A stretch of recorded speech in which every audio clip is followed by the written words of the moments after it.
নমস্কার, story officially চ্যানেলে আপনাদের প্রত্যেককে স্বাগত। আমি আজকে একটা সুন্দর কাহিনী বলছি। ভগবানের ন্যায়। আমরা ভগবানের কোনটা ন্যায় আমরা বুঝতে পারি না।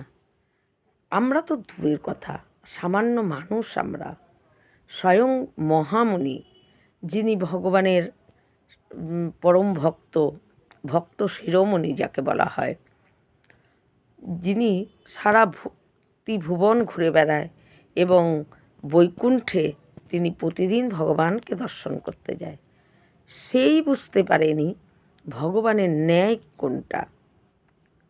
তাই মহামুনি একদিন পৃথিবী বিচরণ করে তিনি তার দৃষ্টিতে দেখে তিনি ভগবানের কাছে চলে যায় বৈকুণ্ঠে। গিয়ে বলে, প্রভু, আপনার ন্যায় কোনটা? আপনি আপনি যে বলেন যে আপনি ন্যায় করেন, আপনার ন্যায় তো আমি কিছু বুঝতে পারলাম না। এই পৃথিবীতে যাদের নাকি টাকা পয়সা ধন দৌলত পরিপূর্ণ, কোনো কিছুর অভাব নেই, অথচ তারা দিনান্তে আপনার নামও করে না, আর তারা এত সুখ ভোগ করছে, অথচ যারা সারা দিন আপনার নাম স্মরণ করে চলছে, কিন্তু তাদের মাথা গোঁজার মতো সেরকম একটা ঠাঁই নেই। একবেলা খেলে আর একবেলা খাওয়ার কথা তারা ভাবতেই পারে না। তাই এটাই কি আপনার ন্যায়? আমি তো আপনার ন্যায় কিছু বুঝতে পারি না। যারা আপনাকে ডাকছে, যারা আপনাকে সারাদিন স্মরণ করছে, তাদের এত কষ্ট, আপনি যে বলেন আপনি ভক্তের উপর অন্যায় করেন না, তাহলে এটা আপনার কেমন ন্যায়? এটা আপনার কেমন বিচার? আমি কিছুই বুঝতে পারছি না প্রভু। যারা আপনার নাম করছে, আপনাকে ডাকছে, তারা দেখি কষ্ট ভোগ করছে, আর যারা দিনান্তে আপনাকে একবার স্মরণও করে না, তারা তো দিব্যি ধন দৌলত বৈভবে পরিপূর্ণ হয়ে আছে। ভগবান মহামুনির কথায় হেসে বলে, আমি যে আমার নাম করে আমি তার ন্যায় করি, কিন্তু আমার ন্যায় হয়তো তুমি বুঝতেই পারো না মহামুনি। তাহলে তুমি কি আমার ন্যায় দেখতে যাবে? তাহলে আমার সঙ্গে যেতে হবে। মহামুনি বলে, প্রভু, আমি দেখতে চাই স্বচক্ষে আপনি কেমন ন্যায় করেন। আপনার ন্যায় আমি বুঝতে পারছি না, আপনার কোনটা ন্যায় আর কোনটা অন্যায়। আপনি যেটাকে ন্যায় বলছেন, আমার দৃষ্টিভঙ্গিতে সেটাকে অন্যায় বলে মনে হচ্ছে, আর আপনি যেটাকে অন্যায় বলছেন সেটা আমার দৃষ্টিভঙ্গিতে ন্যায় বলে মনে হচ্ছে। তাই প্রভু, আমি দেখতে চাই। ভগবান তখন বলে যে, তাহলে চলো, আমার সঙ্গে যেতে হবে, এই মত্তলোকে আসতে হবে। কিন্তু দুজনেরই আমাদের বেশভূষা এবং পরিবর্তন করতে হবে। তুমি না ওই মহামুনি সেজে পৃথিবীতে ঘুরলেও হবে না, আর আমি নারায়ণ সেজে আমার যে স্বরূপ সেটা সেজে ঘুরলে হবে না। তুমি একজন সাধুর রূপ ধরো, আমিও একটা সাধুর রূপ ধরছি। দুজনেই একটা সাধুর রূপ ধরে মত্তধামে আসে। মত্তধামে এসে ভগবান দুজনেই সাধুর রূপ ধরে ঘুরতে থাকে। ঘুরতে ঘুরতে ভগবানের চোখে একটা বিরাট ধনী ব্যক্তি, যার গেটেও পাহারাদার আছে, এত ধনী ব্যক্তি, বাইরেই কত প্রকার লোক তার দাঁড়িয়ে আছে, তার সঙ্গে দেখা করতে গেলে অত জনের সঙ্গে দুয়ার পার করতে হবে, এত ধনী। কিন্তু সেই ধনী বাড়ি দেখে মহামুনিকে ভগবান বলে, চলো, এই বাড়িতেই প্রচণ্ড খিদে পেয়েছে, এই বাড়িতে ঢুকে কিছু খাওয়া যাক, কিছু ভোজন চেয়ে খাই। মহামুনি বলে, ঠিক আছে। সে তো ন্যায় দেখতে আসছে ভগবানের। সে তখন গেটের সামনে ঢুকতেই দুজন প্রহরী তাদের সাধু বেশ মহাত্মা বেশ দেখে বলে, আপনারা ঢুকবেন না। বলে, কেন? বলে আমাদের যে স্বামী অর্থাৎ মালিক, সে সাধু সন্ত দেখতেই পায় না। আমি এখানে কাজ করি ঠিকই, তার সম্বন্ধে আমি সব জানি, আপনারা ঢুকতে যাবেন না। বলে আমাদের প্রচণ্ড খিদে পেয়েছে, আমরা তার কাছে কিছু খাওয়ার চাবো, একবার ঢুকতেই তো দাও, একবার তোমার মালিকের সঙ্গে দেখা করতে দাও। কিন্তু ওই প্রহরী যে গেটে দাঁড়িয়ে আছে, সে বারবার বলছে যে আমি বারবার বলছি, জোরহাত করে বলছি, আপনারা চলে যান, আপনাদেরকে আমি কিছুতেই ভিতরে ঢুকতে দিতে পারবো না। কারণ ভিতরে ঢুকতে গেলে একেই আমাদের যে মালিক, সে হলো সাধু সন্ত বেশ দেখলে সে আরও জ্বলে যায়, রাগ হয়ে যায়। আর আপনি বেকার ঢুকবেন যদি জোরাজুরি করেন। আমি ভালো করে জোরহাত করে বলছি আপনারা চলে যান, কিন্তু তারপরেও যদি আপনারা না যান তাহলে কিন্তু বেকার এই লোক দিয়ে আপনাদের গায়ে ধাক্কা দিয়ে তাড়িয়ে দেবে। তাই আমি তার আগেই যাতে আপনাদের সাধু আপনাদের গায়ে যাতে হাত না পড়ে, তার জন্য আমার কথা মেনে আপনারা এখান থেকে চলে যান। মহামুনি ভগবানকে আস্তে আস্তে ইশারায় বলে, প্রভু, গায়ে হাত পড়ার আগেই এখান থেকে চলে যাওয়া ভালো। কিন্তু প্রভু বলে, দাঁড়াও না, আরটু দেখি। কেন ঢুকবো না? খুব খিদে পেয়েছে তো। আরে দুটো রুটি দিলেই হবে, না একটাই রুটি দেখ, তাহলেই হবে। কিন্তু একটু দেখি, একটু আপনাদের মালিকের সঙ্গে দেখা করতে চাই। এই করতে করতে তারা বারবার তাকে যেতে বলছে, আর কিছুতেই ভগবান তার দুয়ার থেকে যাবে না। এই করতে করতে দুজনের মধ্যে কথা কাটাকাটি হতে হতে যে মালিক, সে তার কানে চলে যায়। সে তখন বেশ অহংকারের সাথে এসে তাদেরকে দেখেই সে তেলে বেগুনে চলে যায়। কি, এখানে কেন? বলছে, ভগবান বলে যে একটুখানি খুব খিদে পেয়েছে, যদি একটা রুটি এখানে হয় আমরা পাই। বলে, রুটি এখানে কি? এই তোমাদের জন্য, তোমাদের মতো ভিখারিদের জন্য এখানে রান্না হচ্ছে, সেবার ব্যবস্থা আছে? দেখো ভালোভাবে যাও তো যাও, না লোক কেবল ডাকছে যে তাদেরকে ধাক্কা দিয়ে বের করবে। তখন মহামুনি তাড়াতাড়ি করে ভগবানকে টেনে নিয়ে বলে, প্রভু, গায়ে হাত পড়ার আগে এখান থেকে কেটে পড়াই ভালো। বলে মহামুনি ভগবান তারা দুজনেই সেখান থেকে বেরিয়ে যায়। তখন ভগবান বলে যে আমি তোমাকে আশীর্বাদ করছি, কিন্তু সে শোনে না। ভগবান মনে মনে আশীর্বাদ করে যে আমি আশীর্বাদ করছি এর যত ধন আছে এটা যেন 100 গুণ বেড়ে যায়। মহামুনি তখন বলে, প্রভু, এটাই কি আপনার ন্যায় যে আমাদের গায়ে ধাক্কা দিয়ে তার বাড়ির থেকে বার করে দিবে?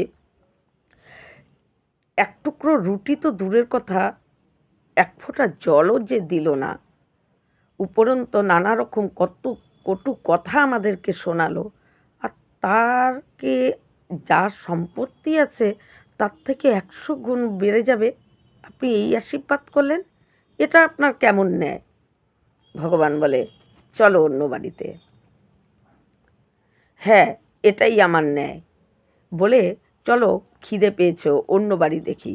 এই করতে করতে কিছুটা দূর যেয়ে ভগবান দেখে একটা কুটির ছোট্ট বাড়ি।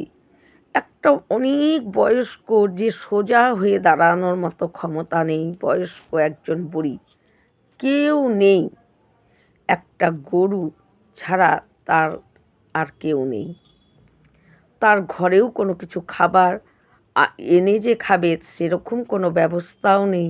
আর ওই গরুর দুধ বিক্রি করে যে অন্য কিছু কিনবে সে ক্ষমতাও নেই।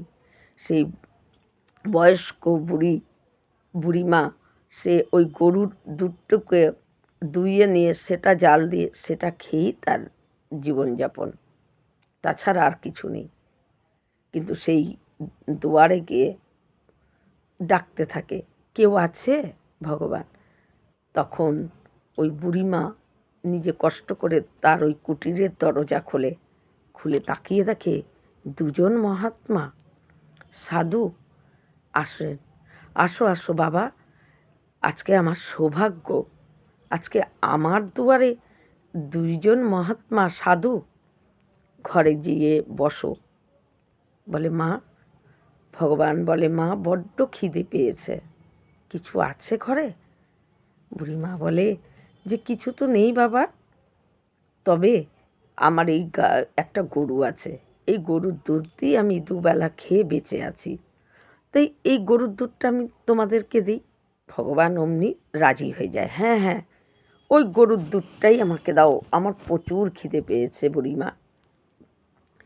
মহামণি ভগবানকে ইশারা করতে থাকে, প্রভু এই দুধটুকু খেয়েই এ বেঁচে আছে, সেই দুধটুকু যদি আমাদেরকে দিয়ে দেয় সে তো না খেয়ে থাকবে।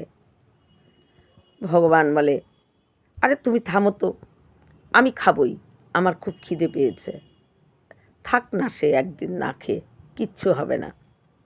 মহামণি ভাবে কতটা নিষ্ঠুর রে ভাই, কতটা কঠোর, যে ওই সারা দিন না খেয়ে থাকবে আর তার দুধটুকু আমাদেরকে দিয়ে দিবে, আর সেটাই খেতে রাজি হয়ে যাচ্ছে। বুড়িমা ওই দুধটুকু নিয়ে দুজনকে প্রসন্ন চিত্তে তাদের হাতে তুলে দেয়। ভগবান সবটুকু দুধ খেয়ে নেয়। মহামণি সেই দুধ থেকে তবু বুড়িমাকে কিছু দিতে চায়, কিন্তু বুড়িমা বলে তুমি খাও বাবা। মহামণি আর কি করবে, ভগবান ইশারা করে খেয়ে নেওয়ার জন্য, খেয়ে নেয়। তারপর একে ওই বাড়ির থেকে ঘুরে তারপরে এখানে আসতে আসতেই তাদের দুপুর পেরিয়ে গেছে, এখন তো সন্ধ্যা হয়ে গেছে। ভগবান বুড়িমাকে বলে, বুড়িমা সন্ধ্যাবেলায় অনেকটা পথ যেতে হবে, আর সেই পথটাও নিরাপদ না, তাই সন্ধ্যাবেলায় যাওয়াটা আমাদের ভয় আছে, তাই যদি রাতটুকু এখানে থাকি। বুড়িমা বলে ঠিক আছে, কিন্তু বাবা আমার তো বিছানা নেই, তাহলে তুমি কোথায় শোবে? আমি বলে তুমি কোথায় শও? বলে আমি একটা ছেঁড়া চট আছে, ওটা পেরে মেঝেতে শুয়ে থাকি। ভগবান বলে ওটাতেই আজকে আমি শুব। তখন বুড়িমা বলে ঠিক আছে বাবা, তোমরা দুজন ঘরে ওই ছেঁড়া চটটা পেরে দিচ্ছি, সেখানে শও, আমি আজকে দুয়ারে ভগবানের নাম করেই রাত কাটিয়ে দেব। মহামণি ভগবানকে আবারও বলে, প্রভু সারা দিন না খেয়ে আছে, সারা রাত নাম করে কাটাবে, আর আমরা ঘরের মধ্যে ঘুমাবো। প্রভু আপনি খুব কঠোর প্রভু।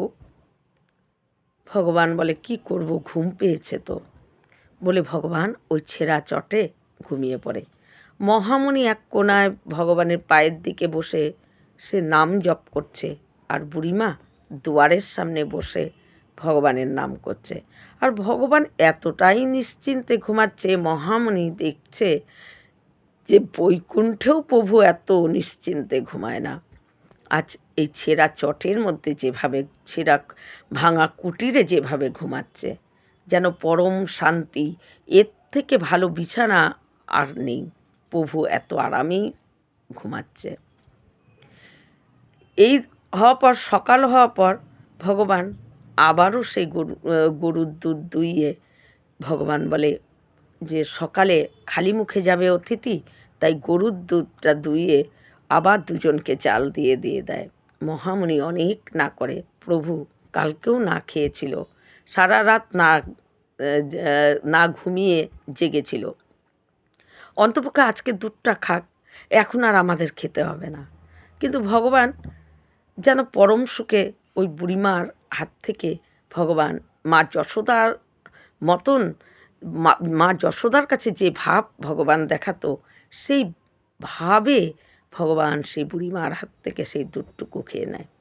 খেয়ে বলে, বুড়িমা শরীর এত সুস্থ হয়ে গেল, এই পথ আমরা খুব সুন্দরভাবে এখন যেতে পারবো, আমরা যাই।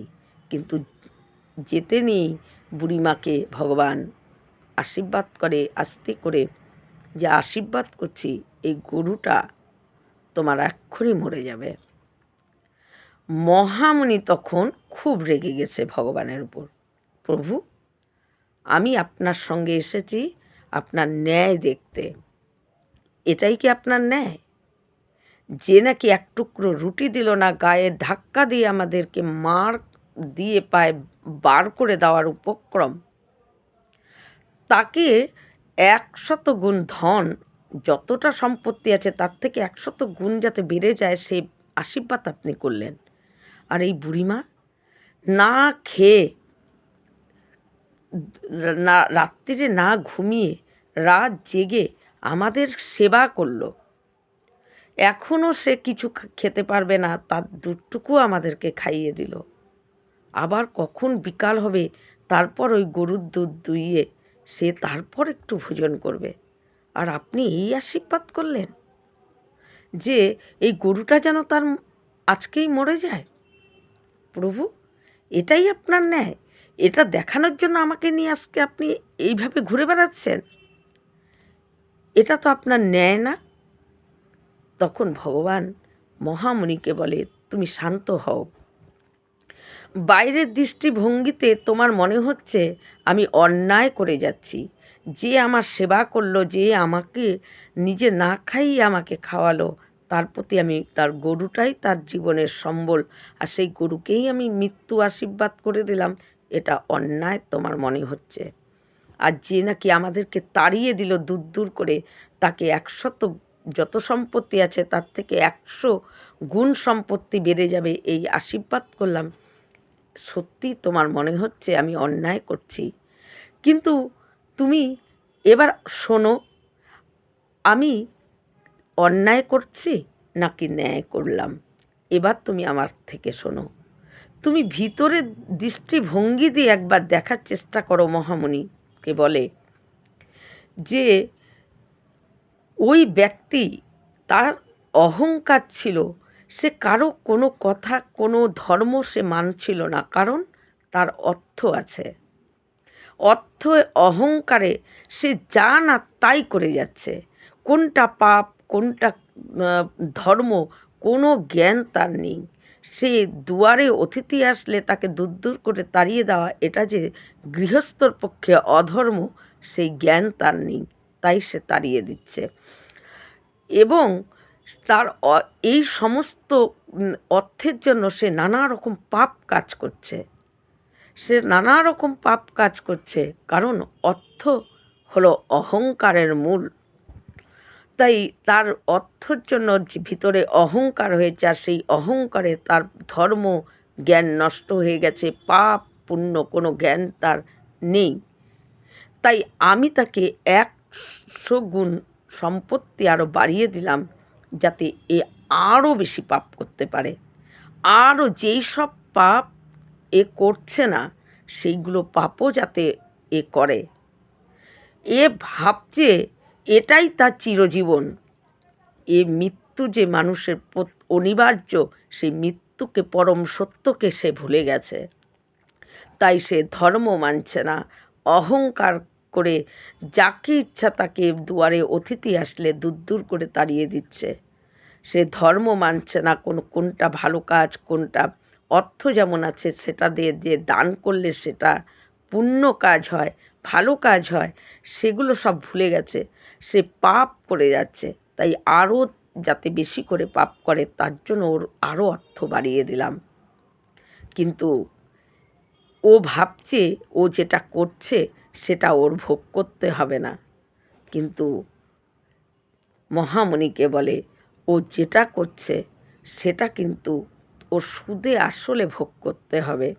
কারণ ও ভাবছে ওই বোধহয় চিরজীবন বেঁচে থাকবে, কিন্তু ও জানে না যে মৃত্যু পরম সত্য, সেটা প্রত্যেকের জীবনে আসবে। তারপর ওর নিজের ক্রিয়া কর্মগুলোই ওর ভোগ করতে হবে। তাই নরক যন্ত্রণা যে যন্ত্রণা, সেই সমস্ত ভোগ, এই কর্মফল ভোগ কিন্তু কেউ করবে না, ওরই করতে হবে। তাই ও যাতে আরও খারাপ কাজ, আরও অধর্মের পথে যেতে পারে, তার জন্য ওর সম্পত্তি আমি আরও বাড়িয়ে দিলাম। কারণ অর্থের জন্যই তো ওর অহংকার, সেই অহংকার যাতে আরও বেড়ে যায়, আরও যাতে পাপ পুণ্য সে ভুলে যায়। আর তুমি এবার শোনো, তুমি ভাবছো যে এই বুড়িমার কিছু নেই। তুমি দেখলে বুড়িমা কতটা ভক্তি, কতটা আমাদেরকে সন্ত সেবা করলো, সে তো জানে না, বুড়িমা তো জানে না এটা মহামুনি আর নারায়ণ, কিন্তু তিনি একজন সাধু ভেবে কতটা সেবা করলো, নিজে না খেয়ে নিজে না ঘুমিয়ে এই সাধু সেবা করে গেল। কিন্তু এই 7 দিন আর ওর জীবন আছে, 7 দিন পর এই বুড়িমার মৃত্যু হবে। কিন্তু যে নাকি এত ভগবানের নাম, এত যার সেবা, কিন্তু তার মৃত্যুর সময় আমি চাই না যে তার একবার ওই গরুটার চিন্তা হোক, যে আমার মৃত্যুর পর গরুটাকে কে চারা দিবে, কে জল দিবে, গরুটা কত কাঁদবে আমার জন্য। এই চিন্তাটা যাতে তার মৃত্যুর সময় না হয়। তাই বুড়িমার সমস্ত জীবন তো চলেই গেছে, তার মৃত্যুর মাত্র 7 দিন বাকি। তাই তার 7 দিন, তার মৃত্যুর আগেই আমি যদি তার গরুটাকে মৃত্যু দিয়ে দেই, তাহলে সেই বুড়িমার এই চিন্তাটুকুও তার ভিতরে থাকবে না। এইটুকু যে বন্ধনে আটকা পড়ে আছে, ওই তার জীবনে কোনো বন্ধন তাকে আটকাতে পারেনি, কিন্তু একটা বন্ধন তার সে আটকা পড়ে আছে, ওই গরুটা। তাই সেই বন্ধনটাকে আমি কেটে দিলাম, যাতে 7 দিন পরে সে আমার কাছেই সে স্থান পায় এবং আমার ধামেই যাতে সে থাকতে পারে, তার জন্য এই বন্ধনটাকে আমি কেটে দিলাম। এবার বলো মহামুনি, আমি কি ন্যায় করলাম না অন্যায় করলাম? মহামুনি তখন বলে, প্রভু, আপনার ন্যায় বোঝা খুব দায়, খুব দায়। সহসা কেউ আপনার ন্যায়কে বুঝতে পারবে না। বাইরের দৃষ্টিতে আপনার যেটা ন্যায়, আমাদের দৃষ্টিতে সেটা অন্যায় বলেই মনে হয়, কিন্তু ভিতরের দৃষ্টিতে বিচার করলে তখন বোঝা যায় যে সত্যিই আপনি যেটা আমাদের জন্য ভালো সেটাই আপনি করেন। কিন্তু বাইরের দৃষ্টিতে প্রভু আপনার ন্যায় বোঝা খুব কঠিন। এই বলে মহামুনি আর ভগবান তারা দুজনেই সেখান থেকে অন্তর্ধান হয়ে তারা তাদের ধামে চলে যায়, বৈকুণ্ঠে ভগবান চলে যায়। আর এই বুড়িমার মৃত্যুর পর ভগবান স্বয়ং তাকে মা যশোদার যে স্থান, সেই স্থান ওই বুড়িমাকে দেয়। প্রভু নিজের কাছে এই বুড়িমাকে ঠাঁই দেয়। তাই এটাই হলো প্রভুর ন্যায়। এই রকম ভিডিও পাওয়ার জন্য আমার চ্যানেলটিকে সাবস্ক্রাইব করবেন। নমস্কার।